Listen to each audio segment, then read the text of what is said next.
Halo teman-teman semua, wah congrats ya buat kelulusannya dari ilmu komputer. Ini pencapaian yang luar biasa banget. Pasti perasaannya campur aduk ya sekarang. Di satu sisi lega banget skripsi udah kelar, bangga pegang ijazah, tapi di sisi lain mungkin ada sedikit, duh abis ini gimana ya? Rasa cemas sedikit gitu kan? Nah, ini dia nih pertanyaan keramat yang kayaknya menghantui kita semua ya kan.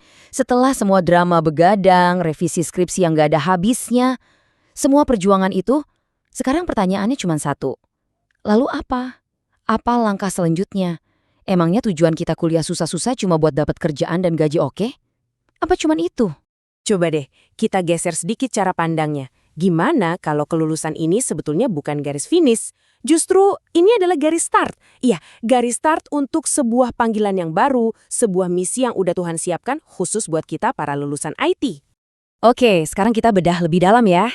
Jadi panggilan baru ini itu dimulai waktu kita sadar kalau ada visi yang jauh lebih besar. Gelar Eskom kita itu bukan piala kemenangan yang dipajang, tapi lebih kayak toolkit atau perlengkapan yang Tuhan kasih buat kita jalanin sebuah misi.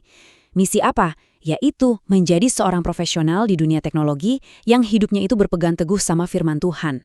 Dan panggilan ini dasarnya kuat banget loh, yaitu amanat agung.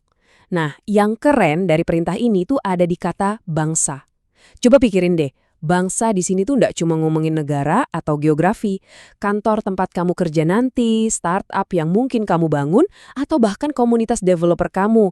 Itulah bangsa-bangsa zaman sekarang yang Tuhan mau kita masuki. Disitulah ladang pelayanan kita, teman-teman. Terus, pertanyaannya, gimana caranya jadi saksi di dunia kerja yang super sibuk dan kompetitif? Nah, jawabannya ada di konsep yang namanya profesionalisme yang berakar pada iman. Jadi, ini bukan lagi cuma soal seberapa jago kita ngoding, seberapa canggih sistem yang kita buat, tapi tentang karakter kita. Karakter inilah yang jadi fondasi dari semua keahlian teknis kita. Ini nih yang harusnya jadi pembeda kita. Standar kita itu beda, lebih tinggi. Kenapa? Karena yang kita mau impress itu bukan cuma bos atau klien, tapi Tuhan sendiri.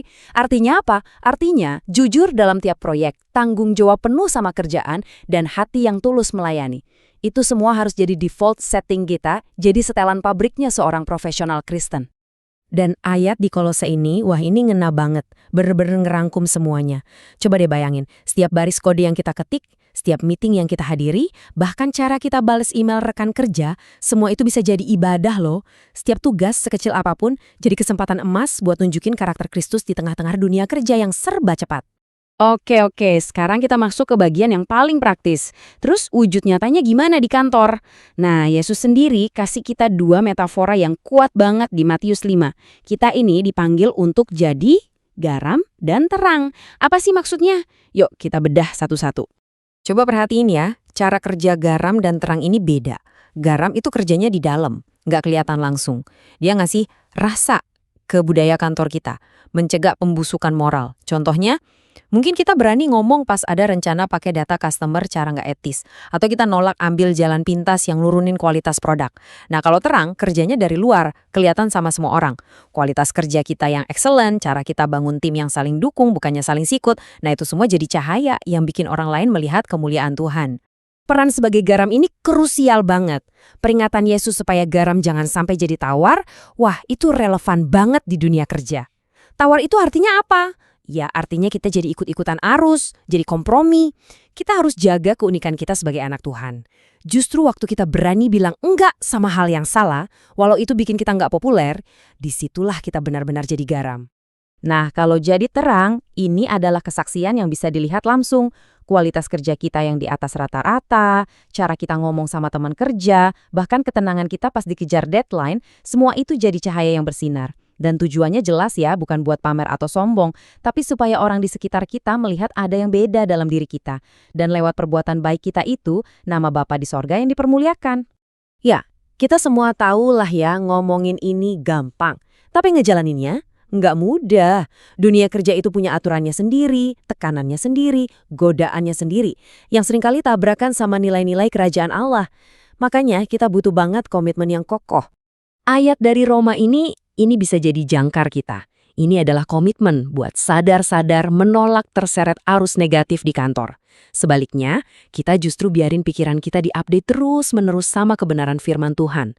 Inilah yang ngasih kita kekuatan buat jadi agen perubahan di tempat kerja, bukan cuma jadi follower yang ikut-ikutan aja.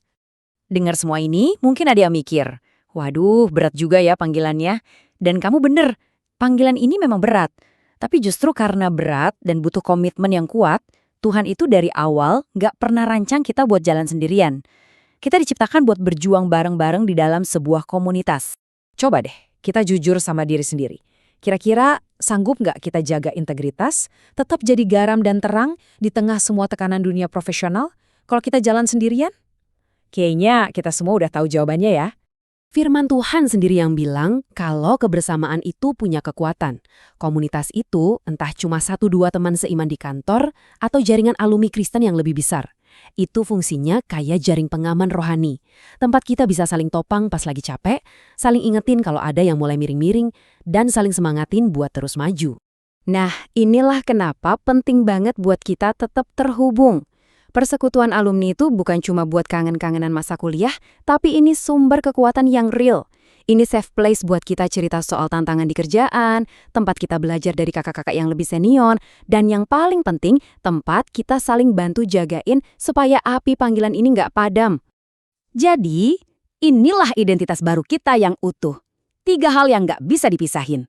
Sarjana komputer, profesional, dan di atas segalanya, duta Kristus. Keahlian IT kita, itu panggungnya. Dan karakter Kristus, itulah pesan yang kita sampaikan lewat panggung itu. Jadi, pertanyaan buat kita yang baru lulus ini bukan lagi sekedar lalu apa, tapi pertanyaannya sekarang berubah jadi, bagaimana terangmu akan bercahaya di dunia teknologi? Di tengah gempuran AI, big data, dan semua inovasi lainnya, gimana caranya kamu secara spesifik akan jadi dutanya? Panggilanmu sudah jelas. Sekarang, waktunya pergi dan melakukannya. Tuhan memberkati setiap langkahmu.